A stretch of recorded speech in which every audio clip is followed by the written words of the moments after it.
Hey everyone, good morning. Today in Bible we're going to go over page 86. So if you open up your Bible workbook, we're going to go right ahead. And today we are reviewing the plagues. We've been doing that a lot lately because I want you to really know them. So we're going to go over, we still haven't found out what number 10 is. So we're only going to go over 1 through 9. And they broke it up for us. So we're going to do one square at a time.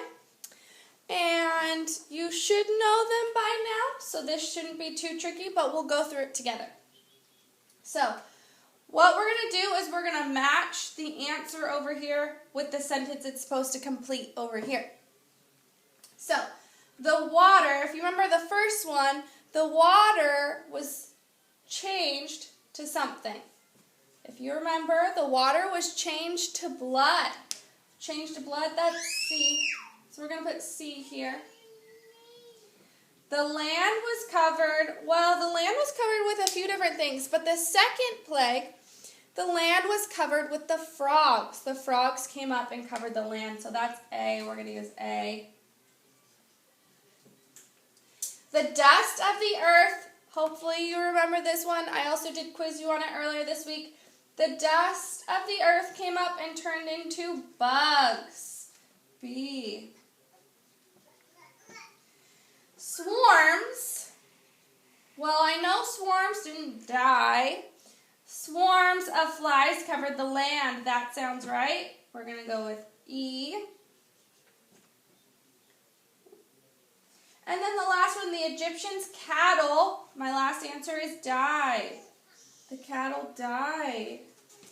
Good. So that's the first 5. Now we're going to do the next 4. We have the boils, if you remember the boils, the giant lumps on people. Boils broke out. The land for 3 days? No. Ate all the plants and fruit? No. On the Egyptians? Yes. C. Hail. The land for 3 days? No. Ate all the plants and fruit? No. We did that one. Covered the land? Yes. Hail did cover the land. Locusts, the land for 3 days, ate all the plants and fruit. Well, B makes more sense. They ate all the plants and fruit. Darkness covered, oops, I forgot to circle these ones. Darkness covered the land for 3 days. Yes, that was the last one we learned, so I'm going to put A. Very good.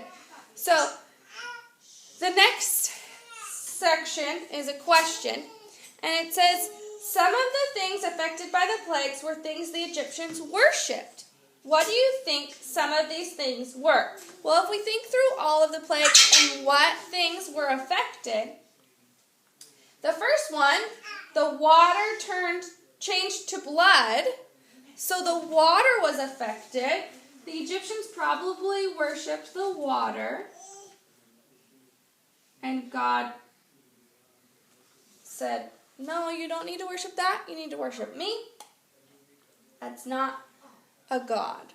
And then another one, let's see, the second one was the land was covered with frogs. So the frogs probably, they worshipped animals. Another animal that we talked about were the cattle or the livestock that died. So they probably worshipped livestock, and there were some more animals in there, maybe some bugs. We can do bugs. And let's see, the last one, darkness covered the land for 3 days. So that really took away the sun from these people, from the Egyptians, so they probably worshipped the sun. If you have some other answers you want to share with me, go ahead and comment on this video and you can share those with me. I'd love to hear if you came up with any other answers. These are just some that I came up with just by looking at the plagues just now. But, moving on in our workbook page, if you read along with me, it says, idols are not just stone gods. Many different things can become an idol or a god in our lives today. In the boxes below, draw some pictures of things that could be an idol in your life today. You can draw some things that maybe you put more time into than your relationship with God. So maybe you play video games more than doing your Bible study with God. Maybe you watch TV more than praying. Maybe you have something else that you personally might sometimes put before God, or maybe someone else might put before God. You can draw those in these pictures, some idols that we need to be careful that we're not making them idols, and we need to notice, okay, I can't put this before God. My relationship with God is much more important, and I need to follow Him. I need to worship Him. I need to pray. I need to talk to Him. That's way more important than any other thing. So, that's all I have for you today. Let me know if you have any questions or if you have any more answers for this question right here. Bye.